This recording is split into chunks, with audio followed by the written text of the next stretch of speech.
Note: the dose described in this report is very high, potentially beyond Erowid's heavy range, and could pose serious health risks or result in unwanted, extreme effects. Sometimes extremely high doses reported are errors rather than actual doses used. 1 week ago today I returned home from a weekend trip to Jacksonville, Florida, where I attended a high school reunion of sorts. One of my best friends from high school, who still lives there, picked me up at the station, and on the way to the show he was tripping over himself with excitement about introducing me to DMT on this particular weekend. He'd planned a camping trip to beautiful Anastasia Island for the following night, and he'd prepared for it with 1 gram of DMT to be shared by about 5 people. Prior to heading out on the day of our camping trip, my friend attempted in vain to get me to watch The Spirit Molecule, but I wanted to keep an open mind about the experience and felt that I might taint expectations by watching this documentary. Up until that day my knowledge about DMT was based on hearing a story many years prior about a friend's experience and the subsequent curiosity that led me to the internet to find out what I could about DMT. Vague but unforgettable knowledge lived in my brain for years, and even though I didn't watch the documentary with my friend, he made a case for it and basically lectured me on its ability to connect you to your innermost subconscious mind as well as with every living creature on the planet and the universe at large, all at once. He spoke of how it healed him and how it helped him quit smoking and drinking cold turkey immediately after his first experience. I was beyond intrigued, excited and anxious are the best words I could think of for how I felt all the way down to the island. Once on Anastasia Island we set up camp and started a fire. My friend's cousin put on shpungle for us to meditate on for the couple hours before heading over to the beach for our sacred smoke. My friend began a series of yoga stretches and poses and meditated for what felt to me like forever. I mostly listened to music and played with Epsilon, my friend's giant Newfoundland dog. Once we arrived on the shore over the dunes at about 9:30 p.m. we found ourselves under a bright display of stars with the sounds of the roaring ocean next to us. My friend packed a small bowl with a small amount of sativa and poured about 1/10 of a gram of DMT crystals on top. The mound looked a lot like coarse brown sugar, more golden in hue than brown. He made sure to tell me that I was to burn the entire amount and inhale the biggest hit my lungs were capable of holding. As soon as I burned a little of the DMT it began to melt, and the smell and taste immediately sent my memory into a chase. I'd smelled or tasted this before. Memories of childhood flooded my mind.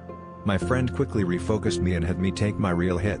I inhaled deep and burned through all the DMT in the bowl, and I held it in as long as I could. Before exhaling I started to hear an electronic sounding wobble deep in my ears, and I felt a strong pulsation coursing rapidly through my body. As I exhaled the wobble raised in pitch and frequency and I could no longer hold my seated position. I fell back onto a beach towel and my trip began. About 10 to 20 seconds had passed since my first inhalation. As the sound in my head took over and I began to feel like I was losing control of my body, the overwhelming sensation was that of a rocket ship gearing up for takeoff somewhere inside me. As I fell back I felt like I'd broken through into my subconscious mind, and the first thing I noticed was the sky opening up in a sped-up way. I heard a female voice that seemed to telepathically say to me, "Welcome back." The clouds seemed to swoosh and reveal illegible words, and the blackness of the night sky suddenly turned to many colorful shades of purples and reds. At the same time I saw moving fractal-like patterns directly above me that were shaped like a vortex type of portal, and what confused me here was that I couldn't tell if I was seeing this inside my head or in the fabric of my sight field. Once on my back I opened my eyes and I noticed my friend's cousin was to my left and my friend was on my right, and I heard him remind me to breathe. As I drew in a breath the sky got closer, and as I exhaled it the sky bounced back. I then closed and opened my eyes, and suddenly my friend's cousin was an Aboriginal man and the colors of the sky behind him were now orange. I sensed that I was in a vast desert and that I was receiving messages from peoples of different cultures. I closed my eyes again and my friend's cousin's face had gone completely black and all I could see was the white in his eyes, kind of like the Cheshire Cat. Rainbow-like colors swirled in his face and I remember saying, "Oh, this is good."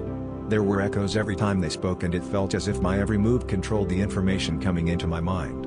If I moved my body to the left they would react and walk to my left, if I moved my body to the right they would move to the right, etc. I waved my hands in the air in front of me and I noticed how I was controlling the crashing of the waves as if I was conducting them. The message here was that every move we make is connected to this matrix of life on the planet, as if all existence lives on one giant invisible web. I then felt like I was an electric wire on a grid that connected me to everything that exists, including the planets and stars. It occurred to me that maybe I could drive the planet as if it were my own spaceship, so I looked up at the stars and saw maps in the constellations. I united my hands in prayer form and pointed them at the sky, and suddenly I was taking the planet through the universe at unbelievable speeds. I drove us around planets, asteroids, stars, and all the while I sensed that the overall message here was that with enough focused intention and concentration of love, humans could move the planet.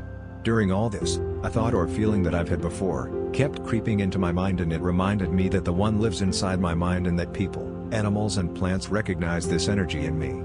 In those moments during the experience, this one feeling scared me because I couldn't tell if it was an egotistical thought that already resided in my mind. But towards the end of the trip I rejoiced in the overwhelming feeling that there is absolutely nothing in life to fear, not even death.